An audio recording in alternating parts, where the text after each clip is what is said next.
Olá, seja muito bem-vindo ao nosso Momento Consulte. Eu me chamo Gilberto Meira, sou consultor jurídico tributário aqui da Consulte. E o nosso Momento Consulte de hoje é dedicado à reforma tributária, em especial a questão envolvendo os regimes diferenciados, aqueles que trazem reduções de 30% das alíquotas, ou então redução a zero, equivalente a uma isenção, ou redução em 60%. E por quê? Dia desses nós estávamos estudando e fomos olhar os redutores lá de 30% e nos chamou a atenção uma lista taxativa, lá no artigo 127, que diz assim: ficam reduzidas em 30% as alíquotas do IBS e da CBS incidentes sobre a prestação de serviços pelos seguintes profissionais que exercerem atividades intelectuais de natureza científica, literária ou artística, submetidos à fiscalização por conselho profissional.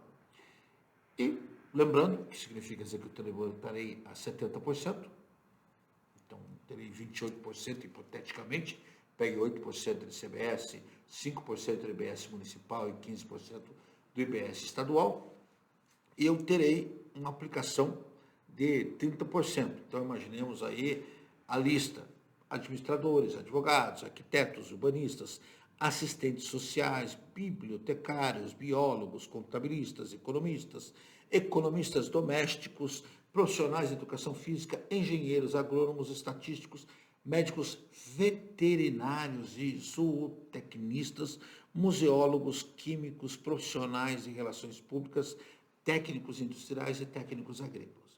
E uma leitura desavisada de quem nos consultou, olha, estou achando estranho no artigo 127, que é vinculado a profissionais que exerçam atividade intelectual, nós não localizamos os médicos.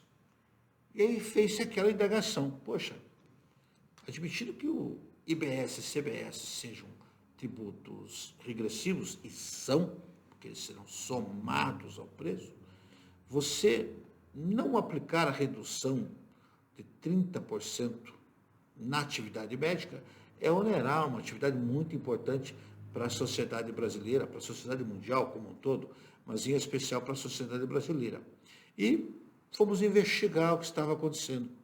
E olha, aqui neste capítulo, no artigo 127, está textualmente elencado o que nós chamamos de números clausos. É claro que existem alguns detalhes aqui com relação a alguns itens, mas são casos específicos.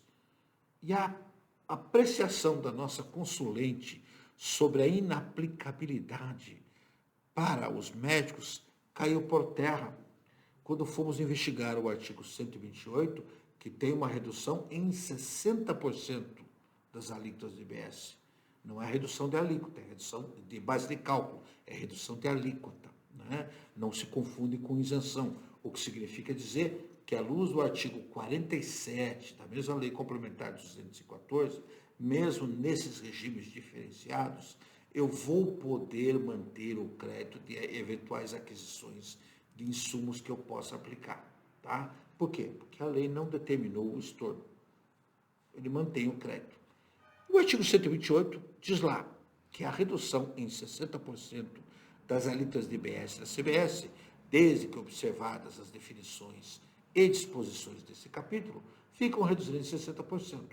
Como, primeiro, serviços de educação, serviços de saúde, dispositivos médicos, dispositivos de acessibilidade próprios para pessoas com deficiência, medicamentos, alimentos destinados ao consumo humano, produtos de higiene pessoal, limpeza, majoritariamente consumidos por famílias de baixa renda, produtos agropecuários, aquícolas, pesqueiros, florestais, extrativistas vegetais in natura, insumos agropecuários e aquícolas, produções nacionais artísticas, culturais, de eventos, jornalísticas e audiovisuais, comunicação institucional, atividades esportivas e, por derradeiro, bens e serviços relacionados à soberania, à segurança nacional, à segurança da informação e à segurança cibernética. Pois bem, gente, para que não tivéssemos aí dúvida de saber o que é que se encaixava aqui, ali e acolá, na sequência existe uma descrição de serviços de educação. Então, evidentemente, a redução de 60% a que o 128 fez no que diz respeito aos serviços de educação são aqueles elencados no anexo 2 da Lei Complementar 214. E se nós formos pegar, a mesma coisa em relação àqueles que têm alíquota zero, porque o artigo que faz referência a eles também relaciona o anexo 1. Então, nesse sentido, gente, o anexo 2 traz lá quais são os serviços de educação. Então, ensino infantil, ensino fundamental, ensino médio, e aí vai uma lista contendo 9 itens. E como descobrir se a sua atividade está lá? Pela NBS, Nomenclatura Brasileira de Serviços, que equivale à NCM de mercadorias. Nós teremos a NBS para serviços. Ora, gente, assim como nós temos hoje uma NESH, uma nota explicativa do Sistema Harmonizado para interpretar que produtos entram ou não entram na NCM, nós também temos uma NESH para interpretar o que entra no código da NBS. Essa NBS, naturalmente, com o passar do tempo, ela terá um depara da Lei Complementar 116, que é onde estão os serviços, e teremos a equivalência na NBS. Sempre lembrando que teremos outros serviços que hoje não serão tributados, mas que no futuro serão, como locação, né, de máquinas, equipamentos, salas. Então, tudo tem uma NBS. E é importante você olhar lá na NBS, porque quando chegamos aos serviços de saúde, anexo 3, que está previsto no artigo 127, está lá 1. Serviços cirúrgicos. 2. Serviços ginecológicos obstetrícios. 3. Serviços psiquiátricos. 4. Serviços prestados em unidade de terapia intensiva. 5. Serviços de atendimento de urgência. 6. Serviços hospitalares não classificados em suposições anteriores. 7. Serviços de clínica médica. 8. Serviços médicos especializados. 9. Serviços odontológicos, ou seja, o mesmo problema para o médico chegou para o odontólogo, que nós que somos jovens há mais tempo e do interior, ainda chamamos de dentistas, né? 10. Serviços de enfermagem. 11. Fisioterapia. 12. Serviços laboratoriais. 13. Diagnóstico por imagem. Ou seja, a lista é enorme, vai pelo menos 30 itens, todos com NBS. E olha, quem já prestou atenção no que eu falei, vai enquadrar um médico aqui, não como profissional individual, como no item anterior, mas por conta do serviço que ele presta. Então, se ele atende um serviço médico geral, ele vai na clínica médica. Mas se ele é especializado, tem um código, que é 1.2301-2200. Por que é importante olhar a NBS, gente? Porque muita coisa não está aqui nessa lista. Então, o que nós estamos chamando a atenção é que você tem que investigar todos os anexos, os dispositivos médicos, que tem redução, também tem um elenco no anexo 4, e todos os 23 anexos da lei, que acreditem, vou contar uma novidade que ninguém sabe, eles estão em anexo à lei.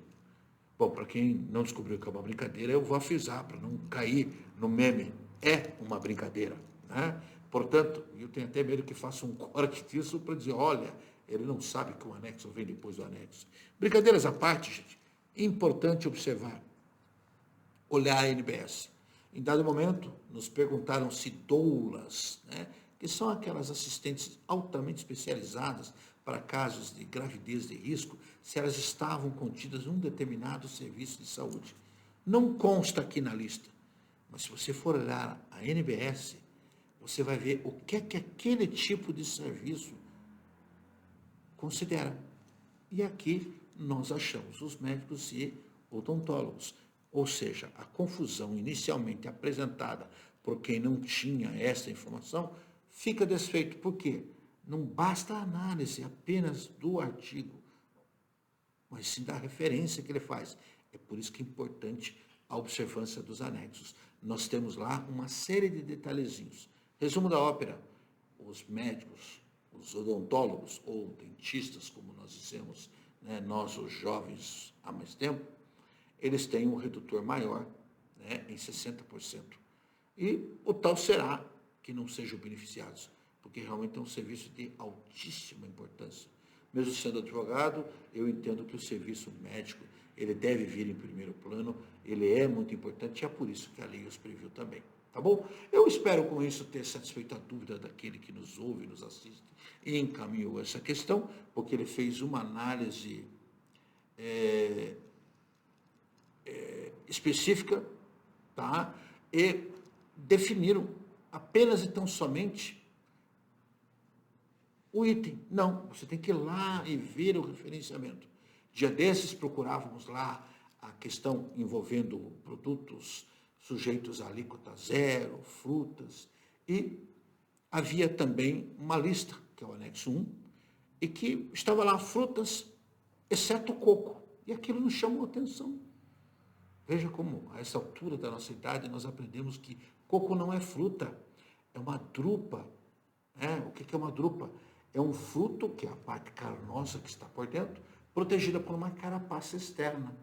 E o legislador teve cuidados técnicos de descrever como a botânica ou a biologia, conforme o item que vem a trazer, descreveu. Então, entenda isso. Artigo 110 do Código Tributário Nacional. Não cabe à lei tributária alterar ou definir conceitos. Chegou num dispositivo em que você não tem domínio do que está lendo e não consegue entender, embora esteja na lei, procure informar-se, buscar essa informação para que você não corra ou incorra em erros dessa natureza, que são facilmente perceptíveis se você tiver espírito investigativo.